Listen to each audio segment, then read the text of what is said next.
34번이요. 그래서 천천히 한번 가볼게요. 이 칸트라는 사람이 강력한 디펜더, 옹호자였는데, 옹호자. 그러니까 뭐의 옹호자였냐면 the rule of law 그러면은 이제 법치주의. 그러니까 법의 규칙이니까요. 법치주의. 법치주의의 되게 옹호자였는데 뭐로서 옹호자였냐면 그 궁극적인 어떤 보장으로서의 되게 큰 옹호자였대요. 그러니까 어쨌든 법치주의를 지지한 사람인데 여기 나돈니부터 버돌소 요거 체크를 한번 해보시고요.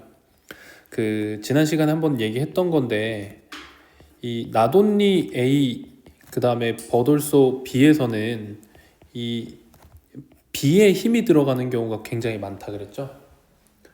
그죠? 그래서 여기서도 그 뭐 안정과 평화뿐만 아니라 뭐에 대한 보장이냐면 이 자유에 대한 보장이다 이런 얘기를 하는 거예요. 보장으로서 이제 법치주의에 되게 옹호자였대요. 그러면 정리를 해보면 그 이 법치주의라는 것 요것이 어떤 자유를 보장한다. 약간 요 느낌을 잡고 이제 출발을 하면 되게 좋았겠죠. 자, 그는 믿었대요. 뭐를 믿었냐면 그 여기서부터 일단 여기까지 한번 묶어볼게요. 인간 사회라는 것이 움직이고 있대요. 어디를 향해서 움직이고 있냐면 좀 더 합리적인 형태를 향해서 움직이고 있는데 그 합리적인 형태가 뭐에 의해서 이제 통제되는 거냐면 효율적이고 이제 결속이 있는 그런 법적인 프레임워크, 법적인 틀 안에서 이제 법적인 거 안에서 합리적인 형태로 나아가고 있다. 그러니까 법 안에서 어떤 이 합리적인 사회가 되고 있다. 이런 얘기를 하네요. 자, 왜냐하면 오직 그러한 틀만이 그럼 이거 아까도 했던 거잖아. 그러한 틀이라 그랬잖아요. 그러니까 앞에 있는 내용을 그대로 받는다 그랬죠. 그러면 여기서의 그러한 틀은 사실상 뭐라고 얘기할 수 있어요? 법이라고 얘기할 수 있죠. 법적인 틀이잖아요. 법적인 틀. 이 법적인 틀이 뭐를 가능하게 하냐면 사람들이 조화롭게 사는 걸 가능하게 하고요. 번영하고 또 협력할 수 있도록 한대요. 그러니까 법이라는 것이 사실 합리적이고 조화롭고 뭐 번영하고 협력하고 이런 것들을 해준다. 그 법이라는 게 이제 약간 요런 틀 안에서 간다는 얘기죠. 자, 그러나 전환이 발생합니다. 자, 그의 어떤 이 과정에서의 믿음이라는 것은 이 긍정적이거나 아니면 어떤 인간 본성의 어떤 인간 본성을 높게 보는 그런 관점에서 기반하는 게 아니고 반대로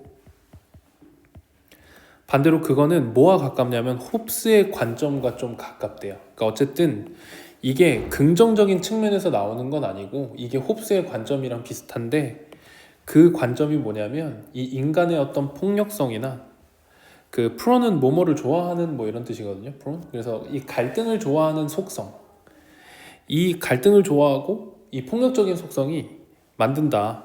그것을 필수적으로 만든다. 그게 뭐냐면 이제 만들어내고 유지하는 거죠. 효과적인 법적인 틀을 만들어내고 유지하는 걸 필수로 만들어요.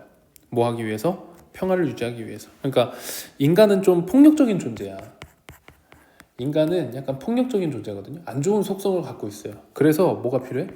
법이라는 것이 필요해. 이렇게 얘기하는 거죠. 법이 필요해. 법이 필요해. 자, 우리는 의지할 수 없다. count on 그러면 이제 의지하다. 우리는 의지할 수 없어요. 사람들의 어떤 자비심이나 또는 굿윌은 이제 선의죠. 선의. 이런 거에 의지할 수 없고요. 심지어 그러나 이 악마들의 나라, 악마들의 국가도 뭐 할 수 있냐면 살 수 있대요. 조화롭게 살 수 있대. 어디 안에서? 법적인 시스템 안에서는 조화롭게 살 수 있대요. 그러니까 선의가 아니라 법적인 시스템만 있으면 나쁜 사람들도 조화롭게 살 수 있다고. 그러니까 법이라는 것이 사회에 어떤 큰 통제의 도구가 되어준다는 얘기죠. 도구가. 그래서 쉽게 말하면 뭐예요? 그냥 법이 필요하다. 법이 필요하다. 인간의 어떤 폭력적 존재가 있기 때문에 성향이 있기 때문에 법이 필요해. 그래서 이 법이 있으면 이 나쁜 새끼들만 모여있는 나라에서도 나쁜 놈들이 조화롭게 살 수 있다고. 그러니까 훌륭한 통제 수단이 되어준다. 자, 그리고 여기서부터 좀 중요한데요. 자, 이상적으로 이 법이라는 것은요, 이제 구현인데, 인바디먼트 구현인데, 어떤 그러한 정치적 원리. 근데 이게 무슨 원리냐면, 모든 합리적인 존재가 자유롭게 선택할 수 있는 그런 원리들의 구현이래요. 자, 그럼 정리 한번 해봅시다. 법이라는 거는 이 합리적인 존재들이 선택할 수 있는 거래요. 선택하는 원리래. 뭐 당연하죠. 법이라는 거 합리적인 존재들이 선택하는 거예요. 자, 그래서 만약에 그러한 법이 이렇게 되니까 그럼 여기서의 그러한 법은 당연히 요 원리들이죠. 합리적인 존재들이 선택할 수 있는 그런 원리들. 그런 원리들이 금지한다면 그들이 do something, 무언가를 금지하는데 그 무언가가 뭐냐면 그들이 합리적으로 선택하지 않을 무언가를 금지한다면 그 법은 빈칸할 수 없다예요. 자, 근데 여기서부터 이제 확 어려워지거든. 봐봐. 합리적인 존재들이 그들이 합리적으로 선택하지 않을 행동을 금지하는 것. 그러면 그 법은 할 수 없다거든요. 그러면 여기 이 낫하고 캔낫이 이중부정으로 묶이게 돼요. 아닌 게 아니다가 되잖아. 아닌 게 아니다를 하나로 합치면 뭐가 돼요? 맞다가 되잖아요. 그러니까 이렇게 이중부정이 나왔을 때는 이 낫하고 이 낫을 지워서 생각해보면 조금 더 분명하게 이야기가 나와요. 자, 법은 합리적인 존재가 선택하는 원리야. 그런데 합리적으로 선택할 것을, 이거 지금 이중부정에서 낫을 뺀 겁니다. 합리적으로 선택할 것을 금지해요. 만약에 이렇게 묶어볼게요. 이거 이쪽으로 이동시킬게요. 자, 합리적으로 선택할 것을 금지해요. 그러면 그 법은 빈칸한다거든요. 이렇게 여기 이중부정이 된 상태면 합리적으로 선택 안 할 것을 금지시키는 거야. 안 할 것을 금지시키면 그 법은 할 수 없다죠. 빈칸 할 수 없다. 그럼 부정어니까 이거 할 수 없다로 바꿀게요. 빈칸 할 수 없다. 이렇게 정리되거든요. 자, 그럼 요 내용을 그대로 가지고 와 봅시다. 법은 합리적인 존재가 선택하는 원리거든. 요거를 그대로 가져와 보면, 자, 법은 합리적 존재가 선택하는 원리예요. 자, 그런데 합리적으로 선택할 걸 금지시켜요.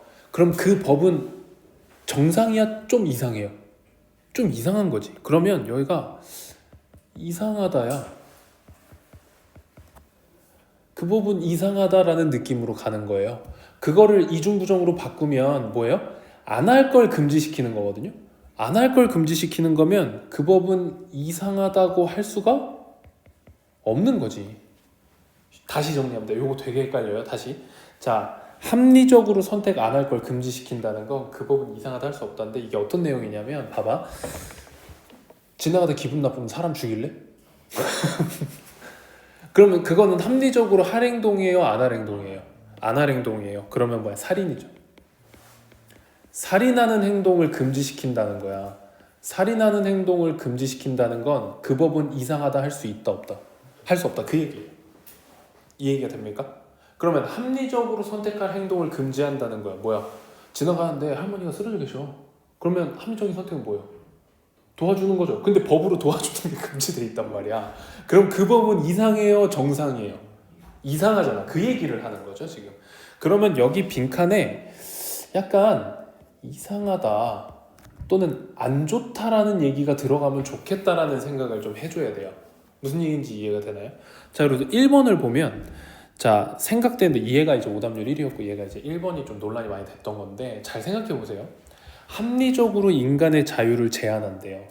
합리적으로 인간의 자유를 제한한다는 건 좋은 느낌이야? 나쁜 느낌이야?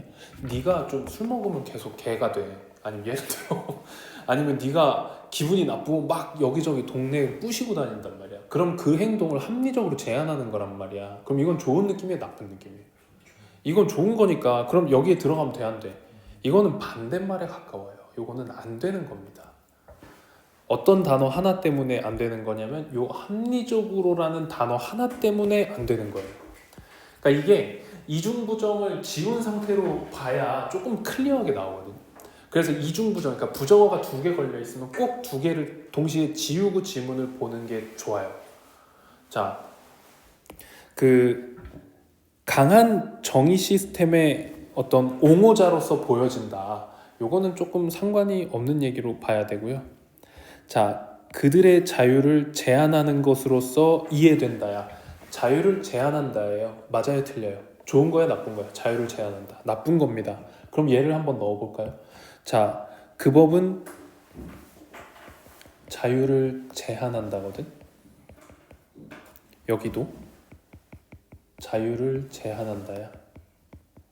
그러면 요거를 그대로 넣고 생각을 해보면, 자, 합리적으로 할 행동을 금지하는 거야. 도움이 필요한 사람한테 도움을 주려고 하는데 그게 법으로 금지돼 있어요. 그러면 그 법은 자유를 제한하는 거죠. 자, 합리적으로 안 할 행동을 금지하는 거예요. 살인을 금지하는 거예요. 그러면 그 법은 자유를 제한한다고 할 수 없다. 그럼 얘가 정답이 되는 겁니다.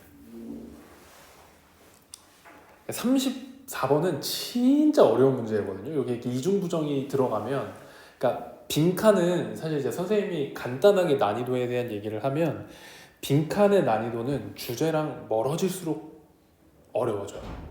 주제랑 멀어질수록. 그럼 주제랑 가장 어려운 말은 주제의 반대말이잖아. 주제의 반대말이 들어가면 되게 어려워요. 그래서 쉽게 말하면 요 빈칸 앞에 부정어가 들어가 있으면 난이도가 확 올라가거든.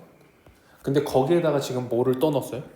이중부정을 넣어놨잖아. 그래서 문제가 엄청나게 어려웠어요. 근데 얘랑 이제 비등비등한 게